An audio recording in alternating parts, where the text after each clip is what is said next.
Bonjour à tous sur cette 12e édition de Supply Chain Event qui est donc co-organisée par RX France et Supply Chain Magazine. Moi, je représente le second Supply Chain Magazine. Je suis Maxime Rabillet, je suis journaliste à la rédaction. On vous a concocté ce programme de conférence et on va rentrer rapidement dans le vif du sujet pour une intervention sur le thème de l'IA. Je me borne, dirons-nous, à ce stade, à en lire le titre « La révolution de l'IA agentique en supply chain, vue par Monstock, quand les agents font de la gestion de stock un vrai moteur business ». Une discussion et surtout une intervention que va nous livrer Guillaume Montblanc, Guillaume Blanc, qui nous rejoint sur scène, qui est le CEO et le fondateur de Monstock. Guillaume, je vous donne un micro et on part pour 45 minutes d'intervention. N'hésitez pas, le témoignage et les cas clients qui vont être évoqués ne manqueront pas de susciter des questions de votre part. On prévoit sur la fin de ce créneau un petit moment pour y répondre. N'hésitez pas à les noter au fil de l'eau dans la marge de vos notes pour avoir l'opportunité de discuter. Guillaume, je vous laisse l'estrade pour une intervention. Je suis sur le côté pour un petit peu d'interaction, mais je crois que vous avez beaucoup de choses à nous dire. Oui. Bon, bonjour Maxime, merci.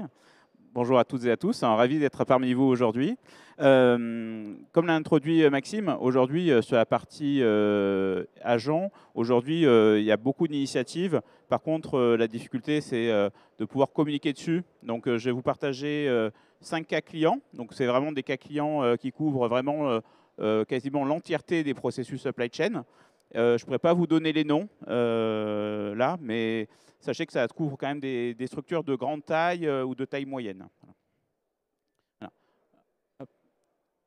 Donc je suis Guillaume Blanc, je suis le fondateur et dirigeant de la société Monstock. C'est moi qui suis à l'initiative de la création de la société avec un début de la conception en 2015 et on commercialise depuis 2018 la plateforme.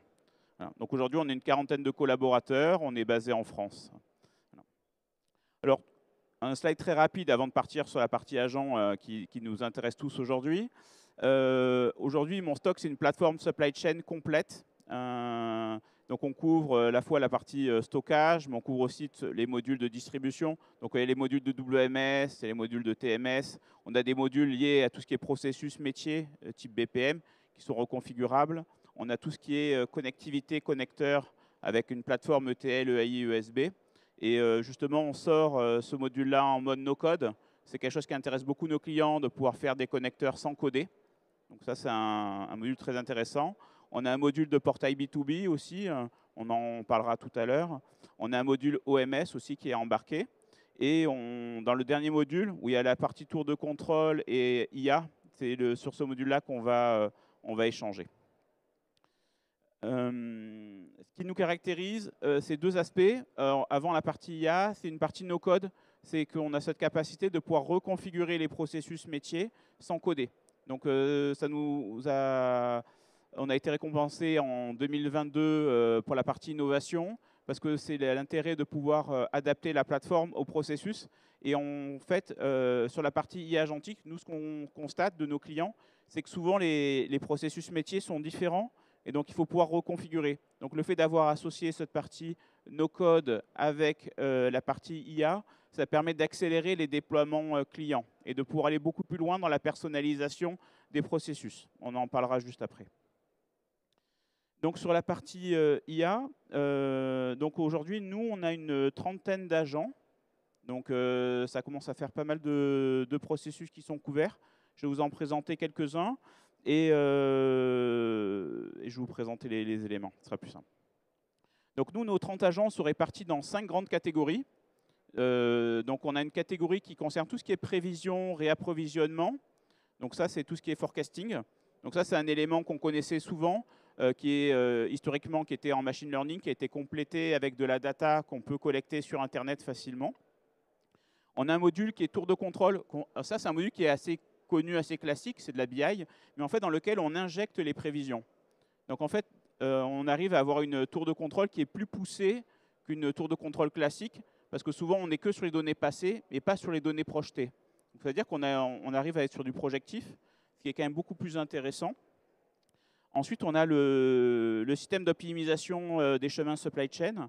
Donc ça, c'est un module que je vais vous présenter qui est déployé chez un très grand retailer international. On a aussi tout ce qui est reconnaissance. Donc ça, c'est vraiment pour l'automatisation des interactions humaines. C'est tout ce qui est comptage par photo ou comptage de palettes. Et donc, ça lit tous les codes barres de la palette directement pour gagner du temps. Et ensuite, le dernier catégorie, c'est le module Action IA. Donc ça, c'est le prix pour lequel on a eu le prix de la meilleure innovation l'année dernière. Donc c'est un système qui, c'est ce qu'avait annoncé Eric Schmidt, l'ancien CEO de chez Google, qui disait que l'agent IA, l'étape d'après le chat qu'on connaissait, c'est de rentrer dans l'IA d'action, c'est-à-dire de pouvoir demander à l'IA d'agir. Donc nous, on a sorti ça l'année dernière, ce qui nous a valu le prix de l'innovation. Parce que le système, en plus de lui poser la question combien j'ai de stock sur ce produit, ou est-ce que j'aurai assez de stock pour tenir ce week-end, le système vous répond. Mais après, on peut lui demander de fournir le meilleur scénario pour réapprovisionner et il peut lancer directement les actions. Donc, justement, Guillaume, on n'est pas passé par une étape de définition. L'IA agentique, l'IA, on en connaît différentes déclinaisons de machine learning, des versions algorithmiques sophistiquées. C'est cette capacité d'action, d'exécution associée à de l'optimisation, j'imagine, algorithmique, qui caractérise l'IA agentique. C'est bien ça. Ça existe depuis quand? C'est notamment les larges language models qui permettent les interactions vocales qui ont initié ça. Vous pouvez nous faire juste un petit point, alors pas foncièrement technologique, mais sémantique, dirons-nous? Oui, après notre vision, en fait, il y a différents paliers. Alors nous, ce qu'on a tous connu, c'est des algorithmes qui étaient développés. Ensuite, on a connu des systèmes de machine learning où le système, il apprenait avec un système d'apprentissage. Et maintenant, on est passé plutôt à un stade agent, où là, en fait, on répond à des cas d'usage complets. Donc, l'IA agentique, c'est on a un cas d'usage sur lequel on peut répondre avec une solution qui s'appuie généralement sur du LLM ou sur d'autres modèles. Et après, il y a l'IA d'action, qui est un assemblage d'agents, on va dire. Donc, pour nous, on a 4 niveaux. Et donc, le dernier service ici, en fait, il assemble plusieurs agents. Donc, à la fois sur la multimodalité, c'est-à-dire de pouvoir échanger à la voix uniquement, ou de pouvoir analyser de la donnée, lui demander de se former, lui demander d'agir, etc. Donc, ça permet de réaliser un ensemble de processus métiers directement depuis depuis le chat ou à la voix, sans aller dans une dizaine, une vingtaine ou une trentaine d'écrans pour les collaborateurs. C'est-à-dire qu'un collaborateur, quand il est en magasin ou en livraison, etc., ou en intervention, il peut accéder au même niveau de service que s'il était sur un grand écran avec des dizaines de pages, de la donnée, etc. Donc ça, c'est très game changer. Merci, je vous ai coupé, mais vous aviez présenté un petit peu les thématiques de ces cas d'usage. Et du coup, je vous laisse enchaîner pour entrer un petit peu plus dans le détail de ces derniers. Yes, merci Maxime. Là, je vais vous présenter un premier cas client. Donc ça, c'est une société de services. Voilà, il y a une trentaine de milliers de collaborateurs, une cinquantaine d'agences en France. Donc nous, on gère leur stock, agence, avec la gestion des produits de leurs techniciens, les EPI, le matériel, la gestion des équipements, les perceuses, etc. Et ils ont à peu près 2000 nouveaux collaborateurs par an. Donc 2000 collaborateurs, à chaque fois, c'est un processus qui est assez complexe, parce que chaque nouveau collaborateur, il n'est pas pareil que le précédent. Il a un métier, il est électricien, c'est un homme, une femme, il n'a pas la même taille, etc. Et donc, quand il faut déterminer ses EPI, c'est-à-dire ses vêtements de sécurité, il faut déterminer quels sont les bons produits à lui préparer pour préparer son arrivée. Donc là, avec le système d'IA Action, on peut demander directement à préparer une dotation pour un collaborateur. On peut lui donner directement le nom de la personne et il a déjà un certain nombre d'informations. Et on peut lui préciser en plus la taille de la main, la taille de son pantalon, etc. Et le système va automatiquement préparer l'ordre de préparation pour les gestionnaires en agence pour compléter directement les actions. Et après, automatiquement, ça crée l'ordre de préparation, la commande pour le préparateur, etc. Et ensuite, ça peut envoyer automatiquement l'information au collaborateur qui vient d'arriver que son matériel est prêt à être retiré ou à son manager. Voilà. Donc ça permet de complètement simplifier ce processus-là qui est un processus complexe parce que souvent, il est fait à la connaissance, sur des tableaux Excel, etc. Donc là, ça casse cette complexité de la gestion de la dotation du matériel pour des collaborateurs, qui n'est pas un processus simple, parce que voilà, il y a des règles. Un électricien, il n'a pas le même matériel que quelqu'un qui fait de la climatisation, qui n'est pas le même que quelqu'un qui fait de la plomberie, etc., etc. Donc ça, c'est un premier cas d'usage qui complète l'exploitation au quotidien. Hein. C'est pour traiter un processus. Vous avez vu les tolérants aux fautes d'orthographe, hein, pour ceux qui ont la vue perçante. Voilà. Voilà. C'est la vraie vie. Hein. Voilà. Le deuxième cas, c'est sur tout ce qui est Field Service Management. Donc nous, c'est un client qui a 5000 techniciens et il fait de l'installation de fibres, il fait de l'installation de, installation de matériel en France principalement et un peu à l'étranger. Et en fait, on a digitalisé toute leur supply chain avec notre plateforme. Donc on a la gestion d'entrepôts, d'agences et des véhicules des techniciens. Et la problématique qu'ils ont, c'est souvent qu'avec des interventions, c'est de ne pas avoir le stock dans le véhicule pour finir l'intervention. Parce que sinon, des fois, on se retrouve à faire une intervention et de ne pas avoir le stock dans le véhicule. Et donc, le technicien, quand il ne peut pas réaliser l'intervention, il faut soit qu'il retourne à l'agence, soit qu'il aille en acheter s'il a les autorisations nécessaires, ou soit qu'il appelle tous ses collègues pour savoir s'il y en a un qui n'a pas la pièce. Donc là, précédemment, en donnant les droits avec la plateforme, il pouvait aussi consulter sur son mobile l'état des stocks de chaque véhicule ou chercher le produit pour retrouver, etc. C'était assez long. Donc maintenant, il peut poser la question soit en chat ou à la voix, directement au système avec l'IA Action, pour pouvoir interroger l'état des stocks de ces différents véhicules. Donc là, ça lui permet, dans le pool de véhicules qui est associé à son agence, de pouvoir interroger très simplement l'état des stocks des véhicules voisins. Donc il peut déterminer aussi, quand on est connecté à un outil d'optimisation de tournée d'un partenaire, la distance ou la durée de trajet entre les véhicules. Donc ça, c'est intéressant. Et ensuite, ça peut envoyer directement le message. Soit ça crée directement la demande de transfert au véhicule voisin, ou sinon, on peut envoyer un message directement au technicien. Donc il peut donner son prénom et son nom, et le système, il connaît déjà ses coordonnées, et il envoie automatiquement. Donc ça, c'est un deuxième cas d'usage. Juste avant de passer au troisième, ces cas d'usage, ils ont été développés, j'imagine, à l'initiative des métiers chez vos clients, mais un projet IA agentique pour avoir et pour mettre en place ces fonctionnalités, ça se passe comment? C'est long, ça se passe comment?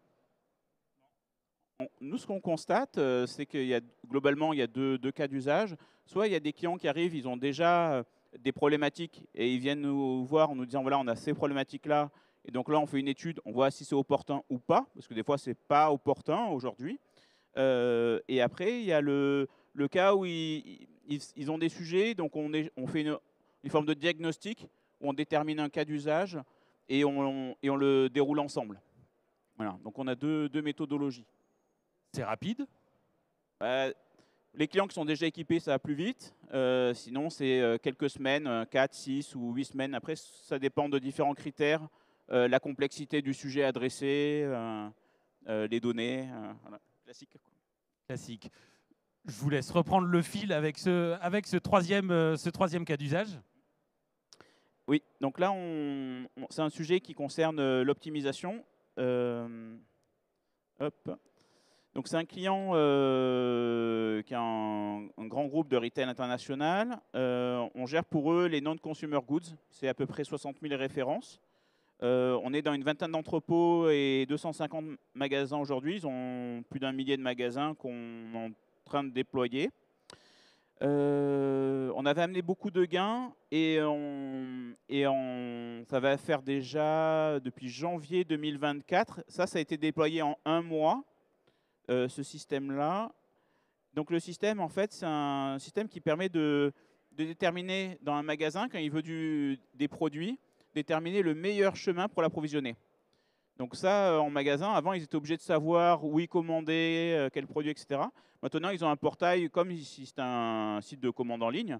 Et en fait, ils ont juste à choisir ce qu'ils veulent. Et le système va automatiquement processer leurs demandes. Donc au début, il y a des équipes en centrale qui validaient les demandes pour voir si c'était normal, pas normal. Et petit à petit, on a tout automatisé. Donc maintenant, il y a plus de, ils font confiance au système. Et le système, il va calculer les différents rebonds. Parce qu'il y a des entrepôts, il y a des hubs urbains, il y a les magasins. Et des fois, ils arrivent à faire des transferts magasins qui avaient du surstock, qui revient sur le hub urbain, qui revient à l'entrepôt, qui redescend au hub et redescend au magasin. Donc le système, automatiquement, détermine le meilleur chemin. Mais en plus de déterminer le meilleur chemin, il crée automatiquement les actions. Donc on revient sur ce qu'on a évoqué juste avant, en termes d'actions. Donc, ils créent les ordres de transfert chez les prestataires dans leur WMS pour faire les opérations. Donc, il n'y a plus besoin d'activités manuelles ou de saisie dans des outils. Donc, ça, c'est complètement simplifié pour les équipes. Donc là, il y a eu une réduction de l'activité des équipes sur ce sujet-là. Et ce client, ils ont eu leur coût supply chain au global, parce qu'on a pu faire de la massification, etc. Ils ont baissé de plus de 10% leur coût supply, voilà, sur l'activité NCG. Avec cette fonction-là, après il y a eu d'autres gains aussi, mais ce système d'OMS avec IA agentique, c'est vrai que ça apporte beaucoup de valeur.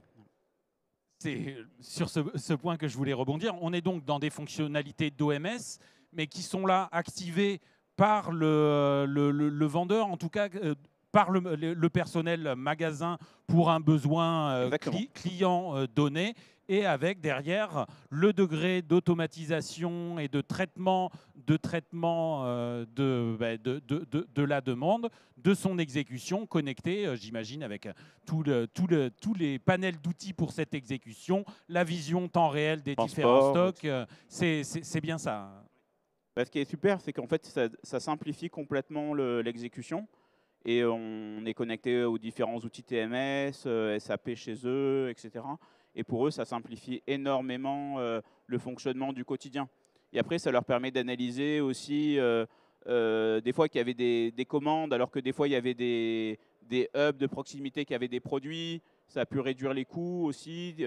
Ils ont pu détecter qu'il y avait des magasins qui passaient beaucoup de commandes parce qu'ils n'anticipaient pas assez, etc. Donc voilà, ça a permis de réduire énormément de coûts très rapidement. Et c'est une problématique et une logique d'optimisation qui tient à la taille de cet acteur en nombre de magasins, en nombre de points de stock et en complexité de ces flux et tout l'éventail des chemins de produits qui peuvent exister. C'est bien d'en parler, Maxime, parce que ce cas-là, en fait, on l'a déployé pour des acteurs même en Afrique. Donc ce module-là, il équipe des sociétés en Afrique, parce que souvent, ils ont des gros problèmes aussi pour déterminer, en fonction de l'urgence, etc., s'il faut faire venir un avion, s'il faut traverser le pays en camion, que ça va prendre une semaine.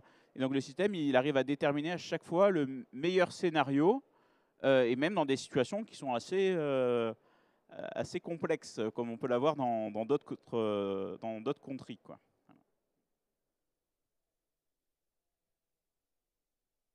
Là, on va s'attaquer sur la partie delivery. Donc, c'est un distributeur B2B qui nous a fait confiance pour rénover toute sa supply chain. Ils ont à peu près 500 véhicules de livraison interne. Ils ont des processus qui étaient hétérogènes sur tout ce qui était livraison externe, transporteurs nationaux, etc. Ce n'était pas forcément harmonisé. Et ils avaient déjà un outil de livraison, etc. Et donc, ils ont décidé de moderniser cette partie-là en nous faisant confiance. Et on a apporté de l'IA également sur ce sujet-là. Alors, c'est un sujet qui n'est pas, qu'on ne juge pas aussi complexe que les précédents, mais qui a amené beaucoup de valeur. Parce qu'on entend souvent parler de l'expérience client, on est orienté expérience client, on veut aider nos clients, etc. Mais sur ce sujet-là, il y avait peu ou pas d'actions qui étaient faites. Donc nous, ce qu'on a mis en place, alors c'est assez simple. En fait, sur l'application de livraison des livreurs, ben, en fait, il y a un petit bouton qui est... bon, on a des boutons classiques pour lancer la navigation, appeler le client, lui envoyer un petit SMS, soit automatiquement ou manuellement. Et on a rajouté un bouton qui permet en fait de recustomiser le message qui est envoyé au client. Donc souvent, on vous dit, on va arriver dans X minutes, etc. Et donc le système, il peut automatiquement reconfigurer le contenu du message à la voix, en sécurité pour le collaborateur qui est en train de rouler pour sa livraison, sans avoir un impact, sans prendre de risque, tout simplement. Donc, il peut prévenir le client que finalement, il va avoir un peu de retard, etc. Ce qui arrive parfois, parce que même si le système il calcule l'heure d'arrivée, ben voilà, il y a parfois des imprévus, etc. Et donc là, il peut, de façon assez simple, communiquer et avoir une meilleure interaction. Là, chez eux, ça s'y prête bien aussi parce que c'est du B2B. Donc, souvent, c'est le même livreur qui va avoir les mêmes clients. Donc, il y a une vraie relation qui s'installe. Donc, c'est vrai que ça apporte... voilà. Au début, le client... se demander l'intérêt. Aujourd'hui, il y a plus de la moitié des livreurs qui l'utilisent au quotidien. Voilà. Donc, c'est devenu quelque chose qui apporte de la valeur sur la plateforme. Voilà. Le dernier sujet, donc là, c'est un logisticien qui fait aussi industriel. C'est un client qui gère de la logistique aussi pour plusieurs de ses clients industriels également. On l'accompagne depuis, comme pour certains qu'on a vus depuis plusieurs années. Et aujourd'hui, ils avaient des difficultés au niveau des approvisionnements, pour calculer les besoins d'approvisionnement pour certains de leurs clients, puisque des fois, ils gèrent leur supply chain dans l'entrepôt pour leur compte. Voilà. Donc, on leur a mis à disposition un système de forecasting avec de l'IA agentique. Donc là, ce qui est intéressant, c'est que le système il va plus loin que les systèmes d'appro où on a des systèmes de calcul assez classiques avec les moyennes passées, etc. Là, le système va plus loin parce qu'on prend tout en compte dans la supply chain. On va prendre en compte les délais de retard de livraison sur les réceptions de chaque fournisseur. On analyse aussi des données externes, etc. Donc le système, il est en mesure en fait de vraiment de simplifier la partie commande aussi sur ces processus-là. Voilà. Donc ça, c'est des agents aussi. C'est un agent qui est qu'on a depuis quand même plusieurs années, qu'on a fait évoluer, mais qui a pu amener aussi beaucoup de gains pour ce client ou d'autres clients. Voilà. Donc on a pu voir des cas d'IA agentique, vraiment sur des pans très différents. On a pu voir de l'appro, on a pu voir sur du stockage, on a pu voir sur de la livraison. Voilà, on a pu voir vraiment sur des cas très divers. Il y a autant d'agents que de problématiques clients ou non? Au finish, vous avez, et Monstock a bâti des agents qui vont être en mesure de traiter.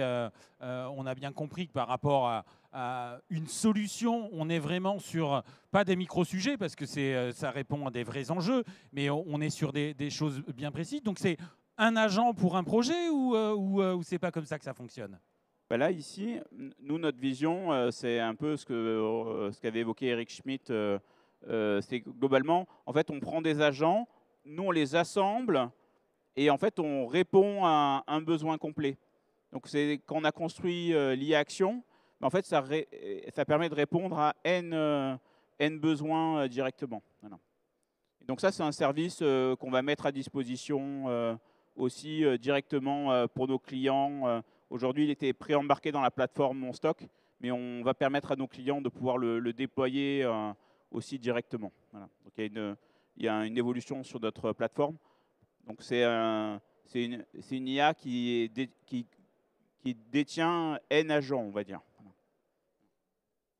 Justement, c'est le point que je voulais voir. Ça demande, et à ce stade, ça demandait, et c'était des projets qui se mettaient en œuvre chez des clients de mon stock d'assez longue date, du moins déjà outillés sur une ou plusieurs de leurs problématiques supply. Vous nous avez dit, on fait de l'OMS, la gestion des flux, la gestion des stocks, il y a plein de thématiques.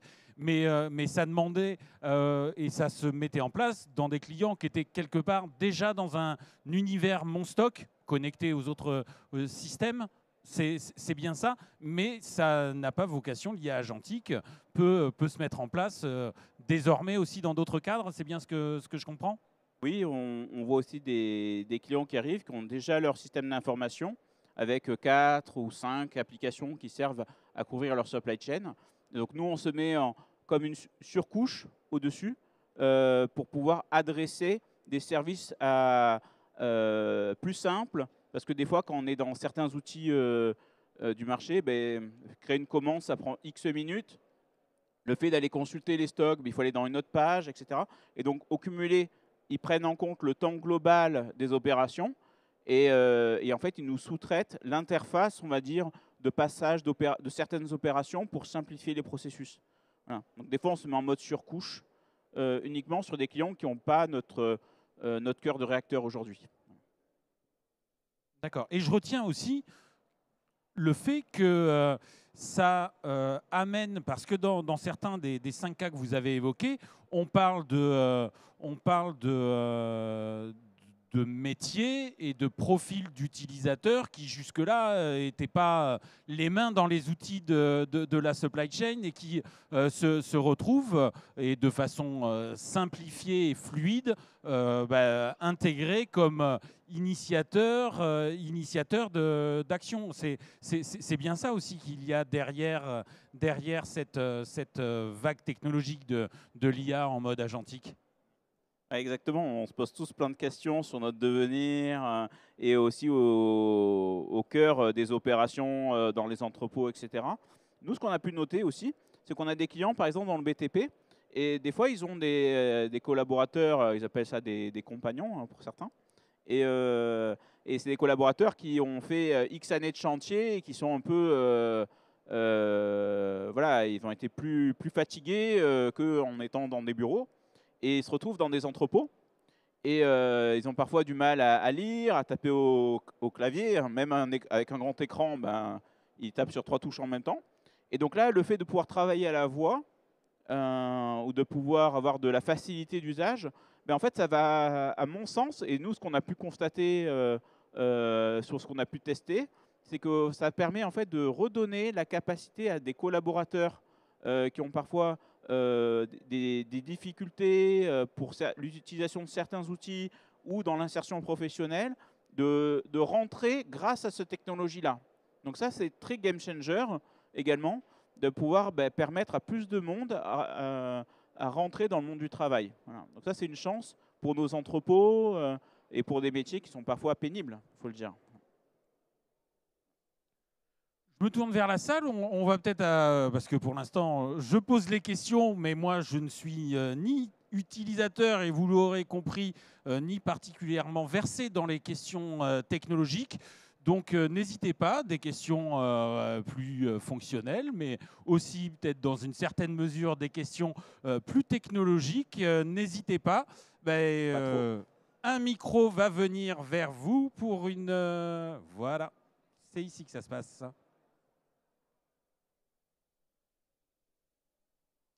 Oui, bonjour. J'avais une question. Quel modèle d'IA générative et prédictive utilisez-vous? Et une deuxième en suivant. Comment maîtrisez-vous les coûts liés à l'IA? Nous, on a développé nos propres modules. Voilà, on s'est appuyé pour certains sur des solutions du marché qui ont été réembarquées chez nous. Et après, pour certains, on utilise des modules du marché. Et donc là, les clients, ils peuvent choisir, en gros, s'ils veulent faire de l'OpenIA, du cloud, etc., pour la multimodalité. Donc, c'est-à-dire, pour certaines données, on peut choisir le modèle qui est à utiliser. Voilà. Et après, pour la deuxième question, c'était sur... Je crois que la question, vous vouliez des noms de solutions. Alors, c'était le nom des modèles potentiellement que vous utilisez. Et la deuxième question, c'était lié au coût, notamment le LLM et l'ensemble des tokens qui sont difficiles à maîtriser aujourd'hui. Comme je disais, après en interne, nous, cette partie-là, on ne communique pas trop dessus. Et après, pour la partie multimodalité, là, on prend les modules du marché. Donc, les clients peuvent choisir le module. S'ils veulent l'OpenIA, etc. Donc, ils peuvent choisir. Nous, par défaut, on met OpenIA pour la voix, le multilangue. Voilà, c'est pour la captation d'images. Voilà, pour cette partie-là, ça, c'est les modules du marché. Voilà.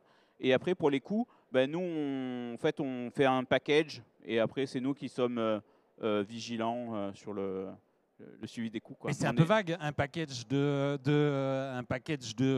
quoi? Du moins, c'est par exemple des solutions dont le coût pour le client final va être lié au volume de requêtes. Du moins, je ne sais pas, j'essaye de l'imaginer. Exactement, Maxime. En fait, en fonction du cas d'usage, parce que chaque cas d'usage qu'on a vu est différent, mais en fonction du cas d'usage, il y a des agents qui veulent utiliser, mais on fait un package sur le cas d'usage qui est attendu.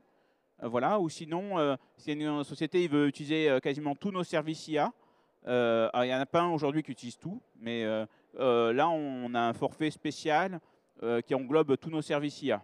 Voilà. Mais on connaît déjà la volumétrie de commandes, on a déjà des informations sur leur activité. Donc comme ça, ça nous permet de projeter et de vérifier que le modèle économique qu'on propose est compatible. Et les clients, eux, ils voient le coût et le ROI, quoi. Donc, généralement très rapide. Merci. Une autre question juste derrière. Bonjour, Julien Vigneault pour Deloitte France. Ma question, c'est comment vous supervisez vos algorithmes, notamment les IA agentiques, et à quel taux d'erreur vous arrivez pour vos clients? Très bonne question, c'est un sujet complexe. Donc là-dessus, nous, en fait, on passe sur des phases de test et recettes, où on fait des jeux de données, etc., pour tester le scénario client, pour pouvoir essayer d'éviter des mécanismes d'hallucination, etc. Donc on a, nous, développé dans des algorithmes des éléments pour limiter ces cas d'erreur-là.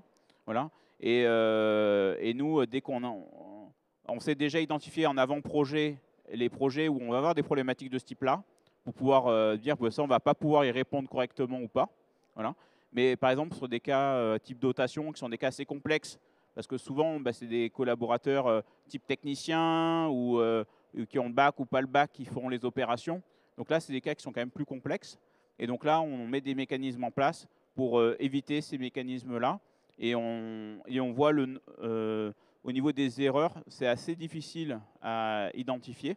Parce que des fois, ils proposent, mais partiellement, etc. Donc on est beaucoup sur des phases de test et recettes actuellement pour régler ces sujets-là. Voilà. L'identification de l'erreur n'est pas simple en tant que telle. Parce que des fois, on répond bien, mais à 95 ou 98%. Et des fois, il peut se tromper que sur un des produits. Par exemple, sur les dotations, il ne va pas proposer le pantalon en L, il pourrait le proposer en XL. Voilà. Que je comprenne bien, on n'est pas dans la version machine learning où il y a une phase d'apprentissage, mais pour autant, c'est pas magique et on est encore à un stade de l'IA agentique où, et le mot a été évoqué, celui d'hallucination, il y a quand même des points d'attention. Ouais, exactement. Aujourd'hui, on est obligé d'être très vigilant sur toutes les étapes, toutes les phases, pour éviter des difficultés, quoi, et qu'il y ait une bonne adoption par les utilisateurs et que ça réponde à leurs besoins correctement. C'est normal. Hein. Après, on a mis en place des mécanismes aussi, bon, on ne peut pas tout évoquer là, bien évidemment, mais on a mis en place des mécanismes dans notre plateforme et aussi au niveau des clients pour limiter ces cas.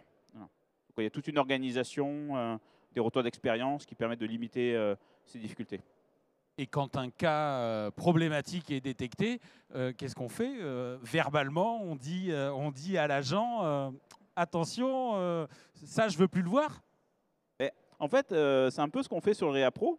Parce que le système de ReaPro, quand il y a un collaborateur, on lui suggère quelque chose, mais il change la proposition, le système, en fait, X jours après, il va lui dire tu as bien fait de modifier ou malheureusement, tu n'as pas bien agi. Donc nous, on est plutôt dans cette dynamique-là où on croit que c'est l'association homme-machine qui va aller plus loin. Donc quand il y a on va dire des erreurs ou des bonnes choses, ben, le système, il apprend aussi. Donc ça, c'est intéressant parce qu'on est avec de l'IA agentique et aussi de l'apprentissage. Et donc ça, voilà, tout le monde gagne, tout le monde progresse. Une autre question par là-bas, plus en fond de salle.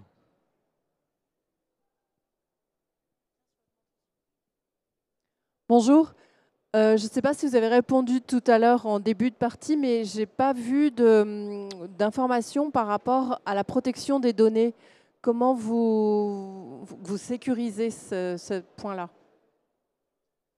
Oui, bah, c'est un sujet très important. Donc la partie sécurité, nous, on a mis en place un service qu'on appelle de désidentification, voilà, pour éviter que les données structurantes confidentielles ne soient véhiculées quand ça part pour la partie multimodalité qu'on évoquait pour la traduction de langue, par exemple. Vous avez un collaborateur qui est en Espagne, ben, il va utiliser la même interface.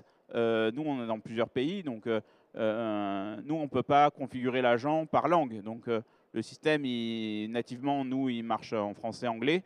Même si l'appli est en 10 langues, ben, automatiquement, avec la multimodalité, on fait les traductions. Et donc là, on est obligé de passer dans un système de désidentification. C'est des technologies qu'on a développées pour éviter de véhiculer des données confidentielles. Voilà.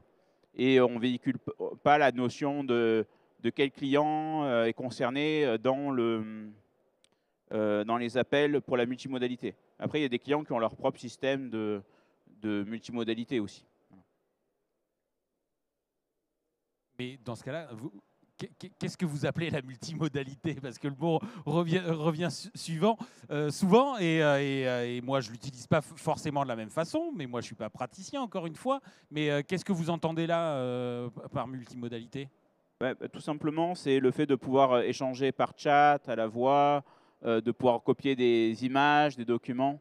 Voilà, c'est cette interaction-là avec la machine, de pouvoir lui parler dans la langue qu'on connaît ou qu'on préfère. Donc c'est cette capacité d'échanger simplement comme on l'a fait tout au quotidien avec ChatGPT ou les différentes solutions qu'on connaît. C'est l'omnicanal de la donnée supply chain. Ouais, de l'humain avec la machine. C'est la première étape pour commencer à discuter avec la machine. Voilà. D'accord, peut-être une autre question juste devant. Bonjour, moi j'ai une question concernant une fois que le logiciel il est implémenté dans les entreprises, est-ce que vous accompagnez les entreprises au changement justement des process en interne?